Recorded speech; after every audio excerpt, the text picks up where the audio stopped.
проснулся внезапно, как от удара. Рядом кто-то был. Он не мог его видеть. Он вообще не видел ничего. Он был слеп. Он, князь Владимир Киевский, победитель, владыка, воин. Он бросил вызов самой Ромейской империи. Древний Корсунь рухнул под его натиском. Но что ему теперь вся слава мира, если он слеп? Рядом стоял некто, которого он не знал. Тьма начала редеть, как перед рассветом. В памяти всплыли слова, слышанные в далеком детстве. «Яко ты иси воскресение и жизнь».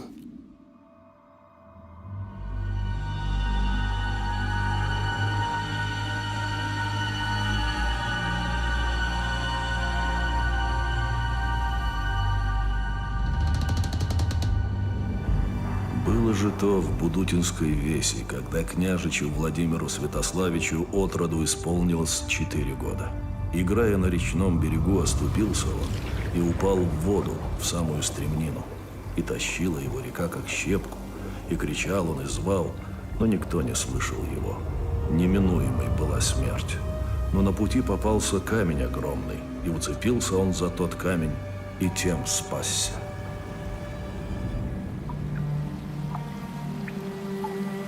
Он долго сидел на огромном валуне, трясясь от холода и пережитого страха.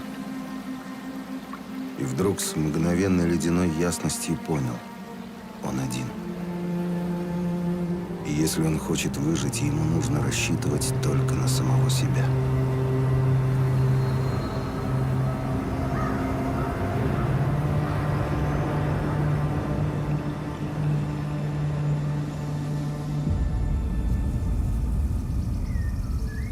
Трех лет от роду Владимир был отлучен от матери.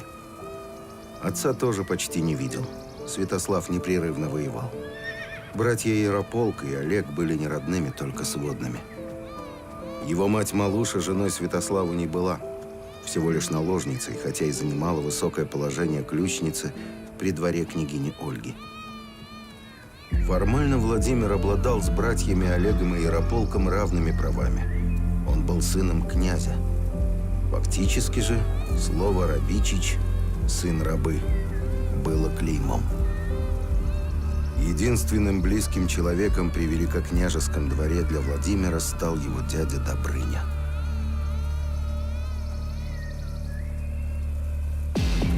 Вскоре после смерти матери княгини Ольги Святослав собрался в очередной дальний поход в южные земли, к границам Ромейской империи. Раньше, когда его в Киеве не было, государством управляла княгиня Ольга. Теперь ее не стало, и Святослав решил задействовать сыновей. Они еще не вполне повзрослели. Старшему было всего 13. Но при каждом имелись назначенные князем воеводы. В год 970 Святослав посадил Ярополка в Киеве, а Олега у древлян. Пришли новгородцы, прося себе князя. И сказал им Святослав: «Просите Владимира». И взяли к себе новгородцы Владимира. И пошел он с Добрынею, своим дядей, в Новгород. Новгородская земля, древняя родина, откуда много лет назад вышли князья Рюриковичи, казалась Владимиру дальним захолустьем. Он думал, что его отослали подальше за ненадобностью. Новгородцы виделись ему грубыми и шумными. Варяги из охраны были не чета нарядным киевским дружинникам. Угрюмые, заросшие бородищами, расписанные страшными узорами, увешанные амулетами.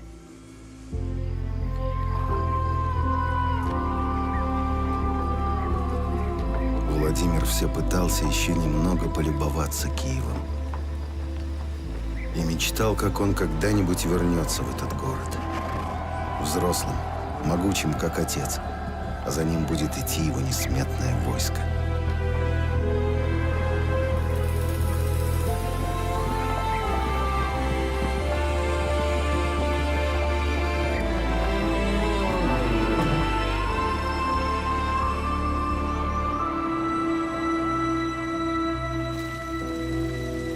Жизнь Жизнь в Новгороде оказалась намного интереснее, чем предполагал Владимир. Какое там захолустье. На торгу пестрая толпа говорила на разных языках. Урмане и свеи с разбойничьими рожами, краснобородые иранцы в шелковых челмах, франки в бархатных плащах. Кого только не было. Владимир быстро привык к местным порядкам и жил с новгородцами душа в душу. Он самозабвенно учился у варягов боевому искусству, предоставив решать дела, будь они появятся, своему дядьке Добрыне.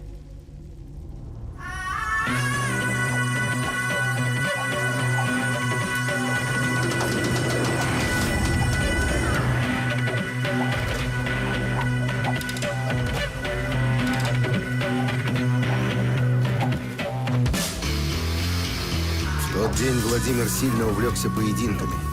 Добрыня трижды посылал за князем, чтобы шел, наконец, вершить суд. Ответчиком оказался мальчишка, едва ли старше его самого. Зарубил топором на торгу средь бела дня некоего пришлого человека. По новгородскому закону каждый, кто убьет неосужденного, должен быть казнен. Дело было яснее некуда. От князя требовалось только утвердить приговор. Но Владимир молчал, поглядывая на убийцу. А тот спокойно ожидал своей участи и не просил пощады. Убийцу звали Олаф, родом норвег. Пришлось бежать из родной страны вместе с матерью и воспитателем. В море корабль захватили северные пираты Эсты и продали их в рабство. Хозяином их стал Клеркон. Обращался с ними крайне жестоко, а воспитателя, который был Олову как отец, зарубил топором. Тогда Олаф был слишком мал, чтобы отомстить. После мальчика нашел дядя, новгородский дружинник, выкупил из рабства и увез в Новгород. Много лет убитый воспитатель оставался неотомщенным. И вот сегодня Олаф случайно встретил на новгородском торгу того самого Клеркона и раскроил ему череп топором. Олаф был чем-то похож на него самого. Вот только Владимир вряд ли сумел бы с такой отчаянной отвагой отомстить обидчику. И князь заявил: поскольку убитый воспитатель был ответчику как отец, то убийство можно считать кровной местью. Закон не нарушен. Он, князь, повелевает ответчика от суда освободить и взять в младшую дружину. Владимир еще не знал, что спас от смерти человека, который станет его единственным другом. В это время за 1000 верст от Новгорода отец Владимира Святослав начал войну с Византией. Возглавляющий греческую армию опытный полководец Варда Фока избегал открытого сражения, уводя варваров вглубь империи. Святослав же считал, что греки трусливо бегут перед его войском. В 120 километрах от столицы Варда Фока остановился и дал бой. Силы были примерно равны, однако греки были на своей земле. Святослав слишком поздно понял, что его заманили в ловушку, но отступать было некуда.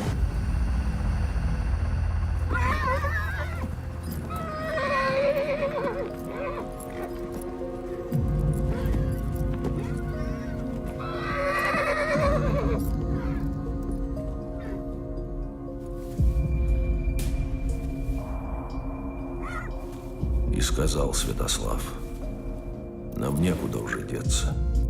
Хотим мы или не хотим, должны сражаться. Так не посрамим земли русской, но ляжем здесь костьми, ибо мертвые сраму не имут. Станем крепко, а я пойду впереди вас. Если моя голова ляжет, то своих сами позаботьтесь.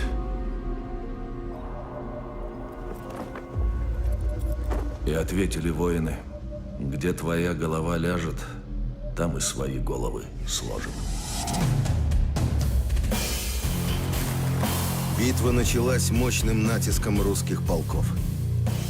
Во главе войска плечом к плечу со своими дружинниками сражался князь Святослав. Русы бились с отчаянием обреченных, и это само по себе внушало страх.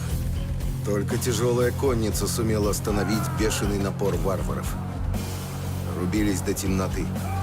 Но значительного перевеса ни с той, ни с другой стороны достичь так и не удалось. Еще год с переменным успехом шли бои, пока во главе греческого войска не выступил сам император Иоанн Цимисхий. После нескольких кровопролитных сражений русское войско было измотано до предела.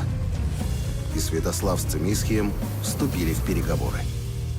Согласно договору 971 года, русские должны были покинуть Болгарию, а греки обеспечивать все русское войско провиантом на 2 месяца. Русь и Византия заключали мир, становились военными союзниками и восстанавливали торговые отношения. Святослав со своим потрепанным и поредевшим войском, от которого оставалась едва треть, отправился в обратный путь. Он не знал, что Иоанн Цимисхий заключил договор о мире и взаимопомощи не только с ним, но и с печенегами, подкрепив его большим количеством золота. Святослав в ладьях отправился к порогам и сказал ему воевода: «Обойди, князь, пороги на конях, ибо стоят у порогов печенеги». И не послушал его, и пошел в ладьях. И напал на него Куря, князь печенежский, и убили Святослава. И взяли голову его, и сделали чашу из черепа, оковав его, и пили из него.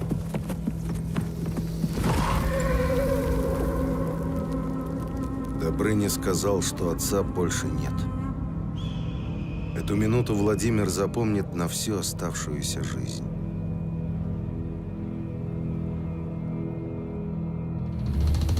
За смерть князя Святослава печенегам отомстил его старший сын Ярополк, князь Киевский. Он пошел на них походом и потрепал так, что печенеги даже согласились платить Киеву дань. Воеводой при Ярополке был старый Свинельд, ходивший в походы еще с его дедом Игорем и с отцом Святославом. Женой юного князя была Грекиня, бывшая монахиня из греческого монастыря, которую Святослав несколько лет назад привез из похода как пленницу и выдал за сына, ради ее редкой красоты. То, что его жена христианка, Ярополка совершенно не смущало. В его окружении было немало христиан. Киев был в одном шаге от крещения. К Ярополку прибыли послы от Папы Римского, но миссионеры и папские послы ничего сделать не успели. На Руси началась война.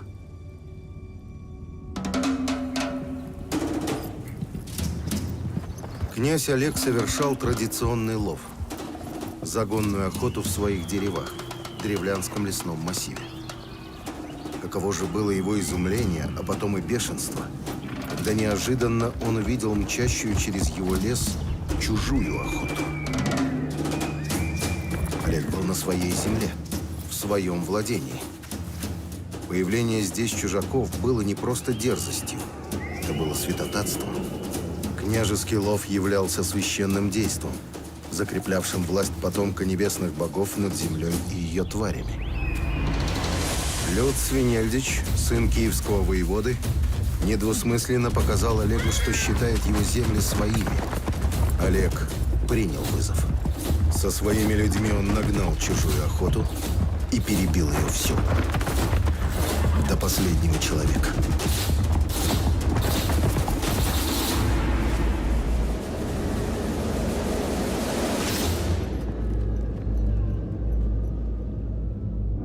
По закону Олег был прав.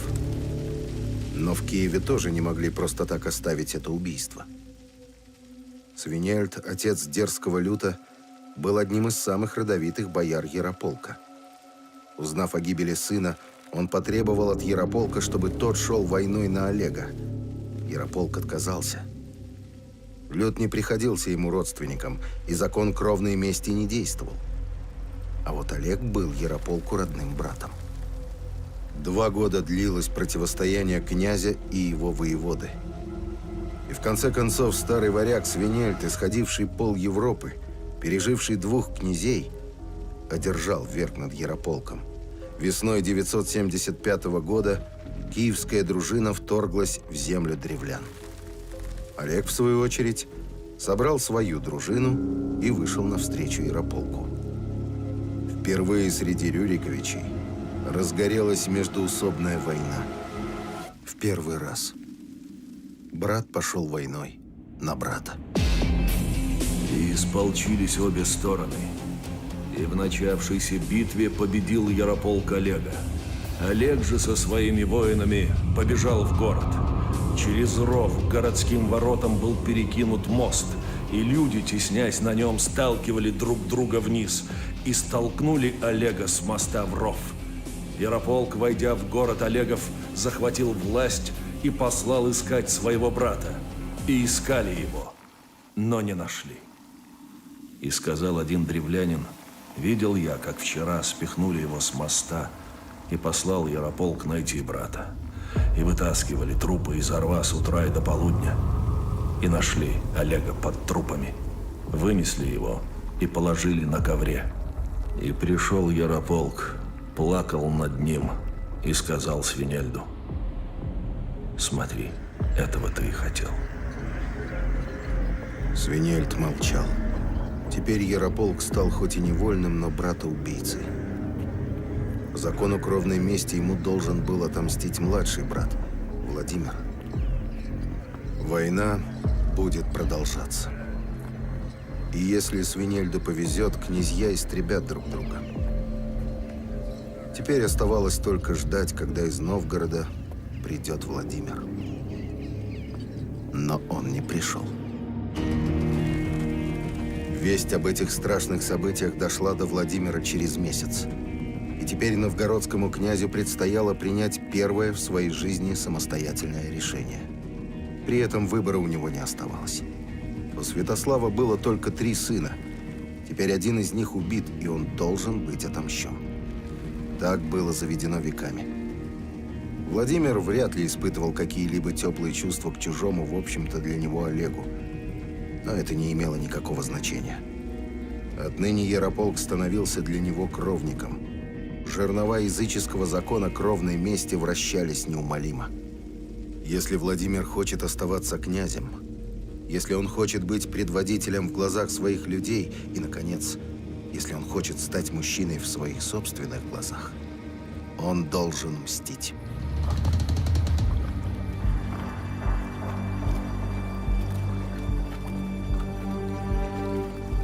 Но летом 976 года в Новгороде его уже не было. Владимир решился на отчаянный шаг. Забрав с собой княжескую казну, немногочисленную челядь и верного Добрыню, он отправился за море. На носу дракара сидели 2, почти ровесники. Молодой новгородский князь и бывший раб, потомок норвежских королей, ныне его наперсник. Оба приближались к земле своих предков, земле северных богов и героев. В эту минуту они оба, 2 изгнанника, плыли навстречу неизвестности.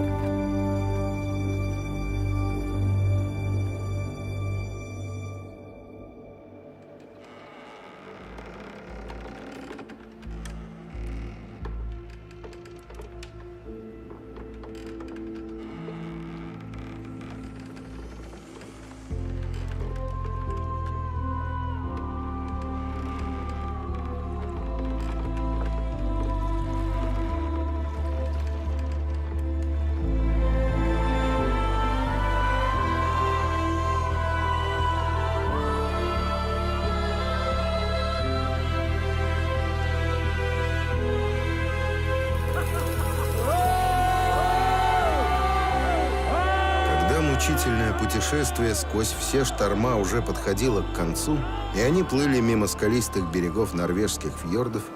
Справа по борту вдруг забурлила вода. Свинцовые волны понеслись по кругу, и разверзлась кипящая пеной бездна. Гребцы кинулись на весла и одним мощным рывком отбросили корабль подальше от того места, где кипящее море уже всасывалось в чудовищную воронку. Владимир содрогнулся, представив себя внутри этого водоворота, с каждым кругом все ближе к гибели. Говорили, что этот водоворот иногда выбрасывает то, что поглотил. Наверное, даже из этой бездны можно выбраться живым. Но для этого нужно решиться пойти навстречу смерти.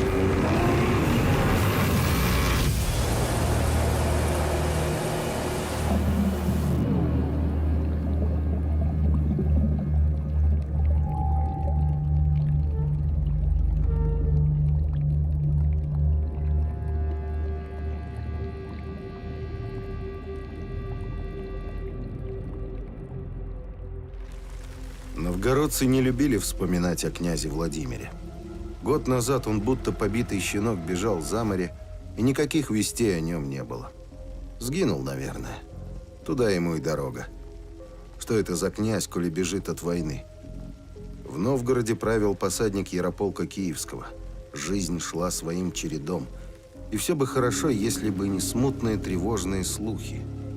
Снова шалят урмане. В Варяжском море бесчинствует лихая ватага, грабит всех без разбора, и никакой управы на нее нет. И когда промозглым осенним утром из тумана появились драконьи морды, город охватила паника. Дракары один за другим причаливали к сходням. На переднем стоял молодой конунг. Разбойничать вроде бы никто не собирался. Рослые молодцы один к одному, вооруженные до зубов, спокойно и уверенно высаживались на берег. Бережно вынесли женщину ослепительной красоты, с серебряной косой в руку толщиной, с налитыми грудями и огромным беременным животом.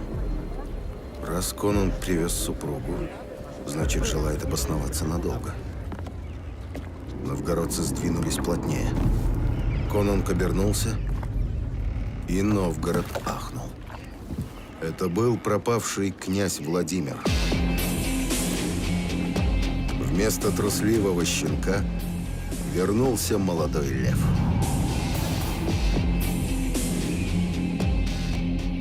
Уйдя за море с горсткой людей, Владимир вернулся с многочисленной дружиной.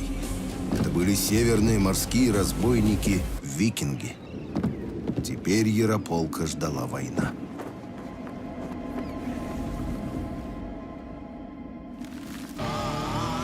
Готовясь к большой войне, Владимир постарался заручиться могущественными союзниками. В будущем это станет характерной чертой Владимира-полководца. Не торопясь все продумать, тщательно все подготовить и лишь потом бить. Но бить уже стремительно и беспощадно. Охотников идти в войско князя Владимира нашлось в Новгороде немало. Приходили издалека, даже из муромских лесов. Князь готовил поход на Киев, и добычи ожидалось немалое. Огромное войско Владимира шло по древнему пути из Варяг в Греки, так же, как 100 лет назад шел на Киев вещий Олег. Далеко впереди бежали слухи о князе, не знающем страха, не ведающем жалости. На пути из Новгорода в Киев, в земле Кривичей, стоял древний богатый Полоцк. Власть Киева на него не распространялась. Полоцкий князь Рогволод скандинавского происхождения был независим от Рюриковичей и никак с ними не связан. Когда Русь Северная пошла войной на Русь Южную, Срединному Полоцку предстояло сделать выбор. Каждый из игроков искал себе стратегического партнера для коалиции. Решение Полоцка с его выбором между Киевом и Новгородом определяло теперь весь расклад сил. Решение, которое могло обеспечить поддержку Полоцка, напрашивалось само собой. У Рогволода помимо 2 сыновей имелась дочь на выданье. Звали ее Рогнеда. Осенью 976 года в Полоцк прибыли сваты и от Ярополка, и от Владимира. Обычно судьбу дочери решал отец, но не в случае Рогнеды. Отцовская любимица, она всегда делала только то, что хотела сама. «Пойду за Ярополка, а за Владимира не пойду», — заявила Рогнеда. «Не хочу разувать Рабичича». Все знали, что мать князя Владимира была рабыней. Оскорбление было намеренным и публичным.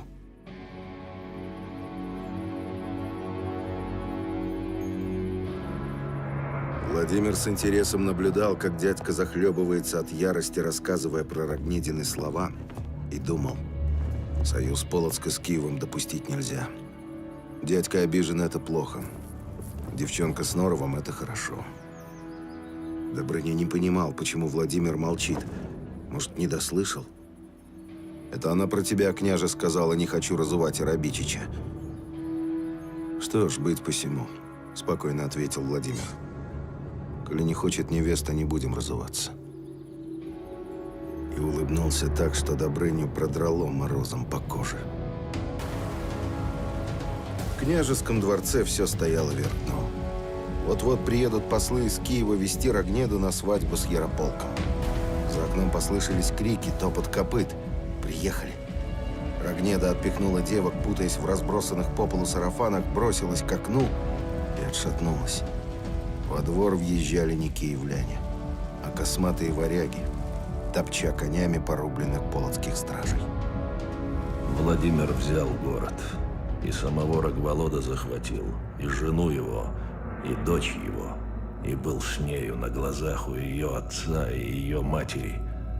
Потом отца ее Владимир убил, а саму взял себе женой и нарек ей имя Горислава. Свадебный обряд разувания жениха означал признание невесты власти своего будущего супруга.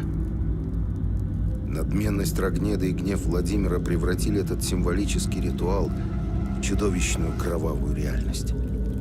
Изнасиловать девушку, заставив смотреть на это ее родителей, а по окончании муки хладнокровно их убить. Даже для безжалостного времени князя Владимира это было слишком. Полоцк был сожжен дотла, а земли княжества отошли Владимиру.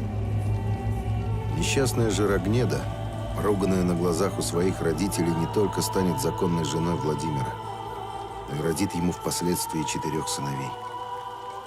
Ко времени войны с Ярополком Владимир уже был женат и имел первенца Вышеслава. Многоженство на Руси, как и в других языческих землях, было вполне обычным явлением. Чем больше жен мог себе позволить человек, тем большей властью и авторитетом он обладал в глазах окружающих. Владимир набирал силу, увеличивался и его гарем. Личные же отношения Владимира с Рогнедой на протяжении всей их совместной жизни будут изобиловать крутыми поворотами. Обжигающая любовь-ненависть, скрепленная кровью, останется с ними на долгие годы. Родила Рогнеда Владимиру Изяслава. Имел к тому времени он уже многих жен, и стала она негодовать. Однажды он пришел к ней на ложе, и когда уснул, хотела она его зарезать ножом. И случилось ему проснуться и перехватить ее руку. Она же его попрекала: «Вот отца моего убил и землю его полонил, а теперь не любишь ни меня, ни этого ребенка». Он же повелел ей одеться в свое свадебное платье и сесть на чистой постели в хоромах с тем, чтобы казнить ее. Она так и сделала, но вложила своему Изяславу в руку обнаженный меч.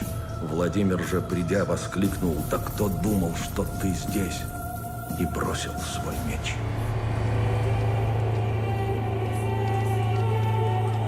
И созвал бояр, и все им рассказал. Они же ему сказали: «Уж не убивай ты ее ради этого ребенка, но восстанови ее отчину и дай ей сыном своим». Владимир основал город и дал его им, и нарек его Изяславль.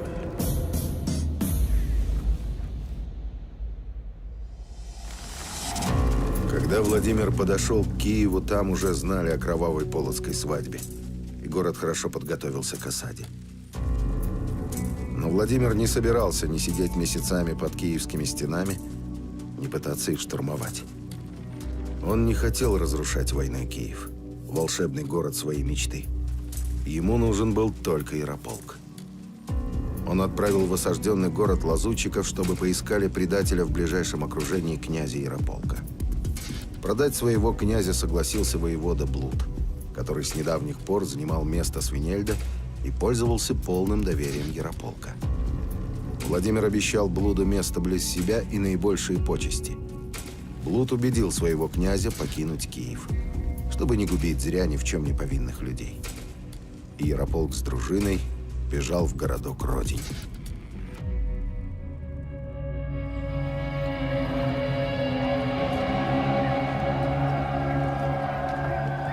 Князь Владимир торжественно, со вкусом, не торопясь, входил в Киев. Уже в воротах он вдруг вспомнил о своей детской мечте.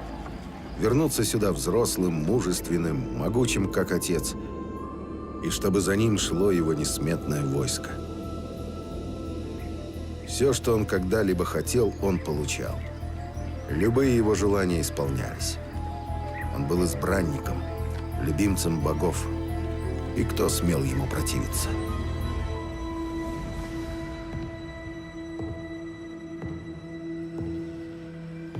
Сказал Блуд Ярополку: «Видишь, сколько воинов у брата твоего. Нам не перебороть их. Заключай мир с братом своим». И согласился с ним Ярополк. Так будет. И послал Блуд ко Владимиру. Сбылась где мечта твоя.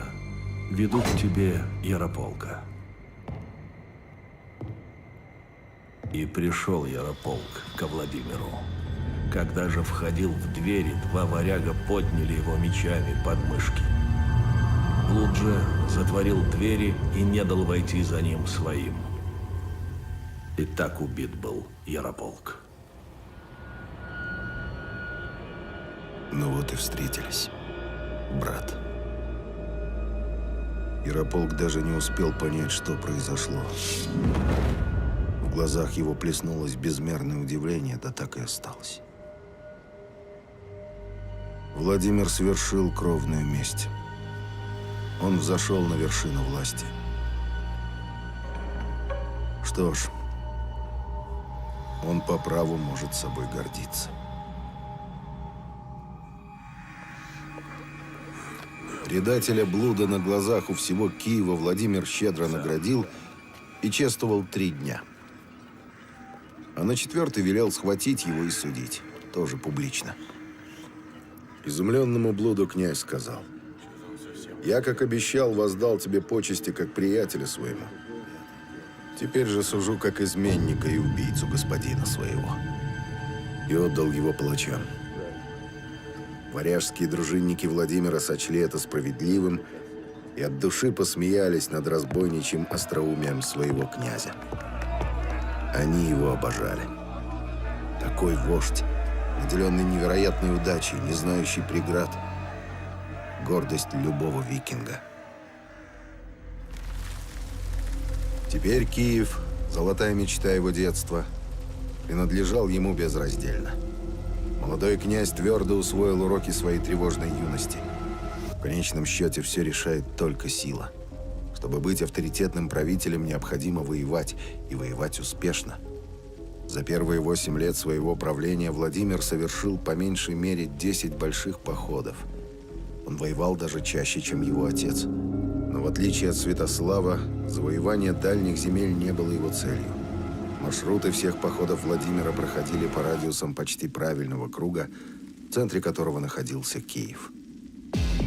К 985 году под непосредственной властью киевского князя Владимира Святославича оказались Киев, Переяславль, Любич, Чернигов, Перемышль, Туров, Полоцк, Смоленск, Псков, Новгород, Ростов, Муром, Тьму-Таракань, Белая Вежа. Ему платили дань племена ятвягов, Веси, Чуди, Мери, Вятичей, Радимичей, Лензян. Им были заложены города Суздаль и Владимир-Волынский. Во всех подвластных Киеву городах Владимир посадил своих наместников. Самых опытных и авторитетных из числа воевод, бояр, старших дружинников. Они не имели никаких связей с населением областей, которыми предстояло править, и были преданы лично князю Владимиру. Наведя порядок на земле, Владимир захотел упорядочить и высшие сферы. Он задумал превратить Киев в сакральный центр всех русских земель. На холме близ княжеского дворца было обустроено капище с огромными идолами. Богов для Перунова холма Владимир отбирал лично.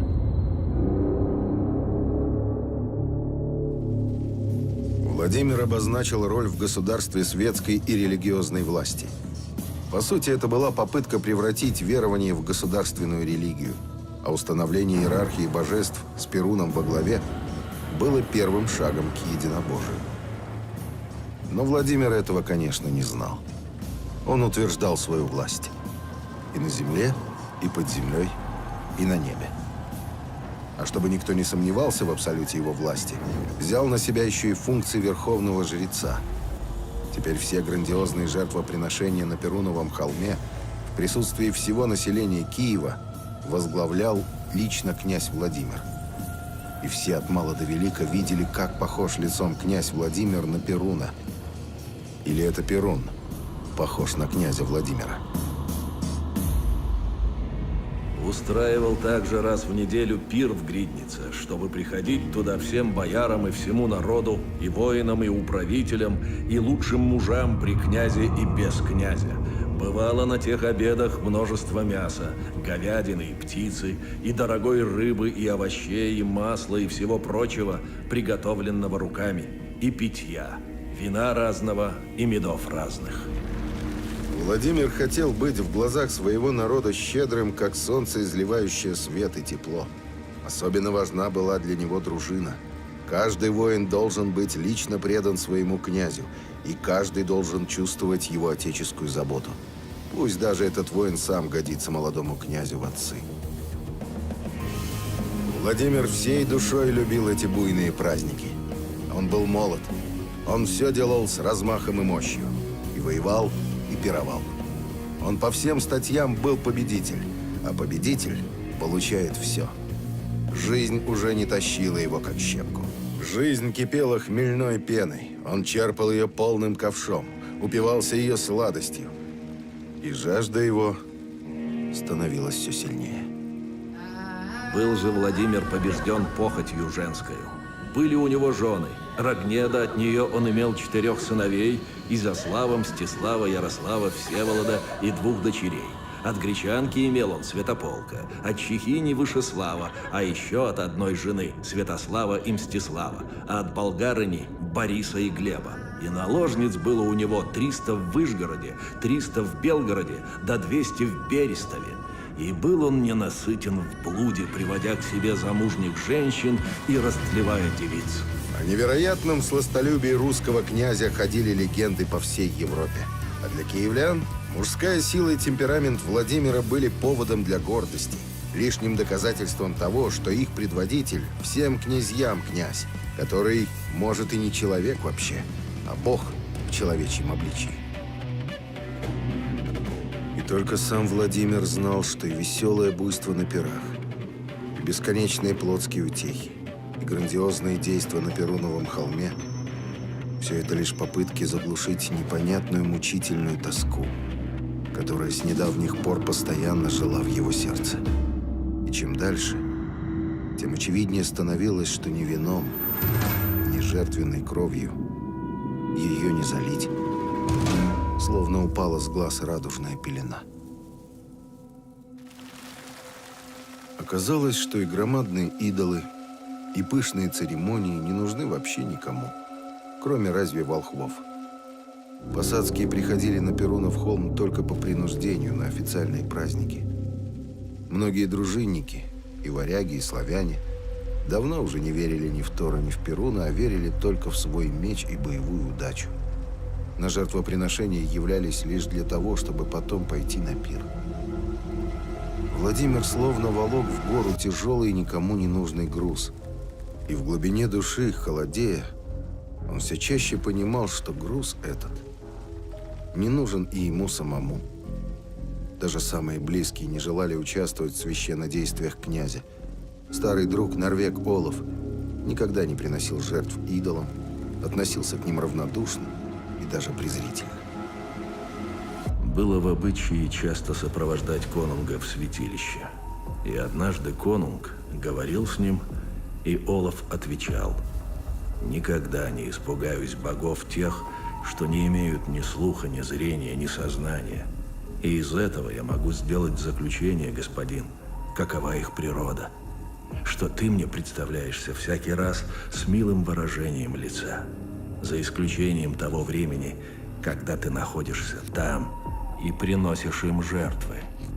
И тогда ты мне всегда кажешься несчастным, когда ты там. И из этого я заключаю, что те боги, которым ты поклоняешься, должно быть, правят мраком. Летом 983 года князь Владимир вернулся из похода на ятвягов. Победа была полной. Никогда еще киевским князьям не удавалось наложить свою руку на землю этого свирепого в бою литовского племени. Ятвяги отличались исключительным свободолюбием. Их земля располагалась в пограничье между Польшей, пруссами и западными палапскими славянами. Район являлся ключевым для всей Южной Прибалтики. Киевский князь, как всегда, действовал с дальним расчетом.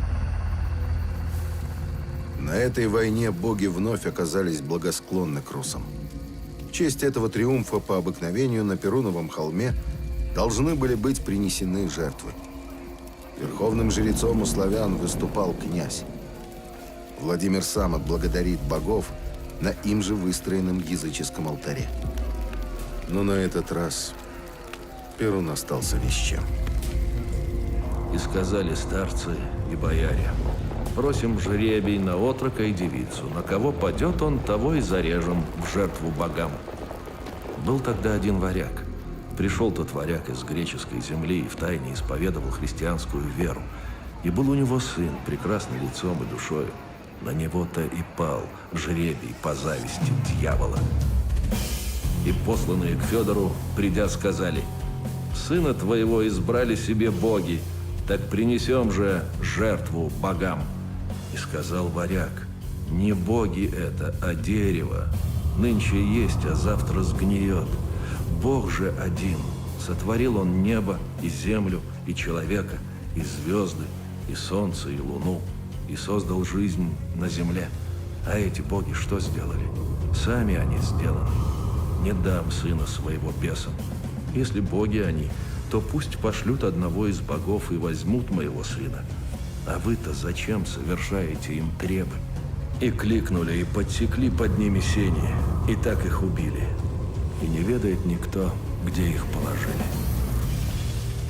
Варяга в окрещении звали Федором, его сына Иоанном. Разумеется, Владимир хорошо знал отца, знал и его подрастающего сына. Двор Федора стоял на теремном холме внутри крепостных стен. Федор был знатным человеком. Входил в Боярскую думу, бывал на княжеских пирах. То, что не участвовал в языческих камланиях, так не он один, многие не участвовали. Федор Боярин был знаком и понятен. До этого утра. Поступок Федора Христианина поразил князя Владимира.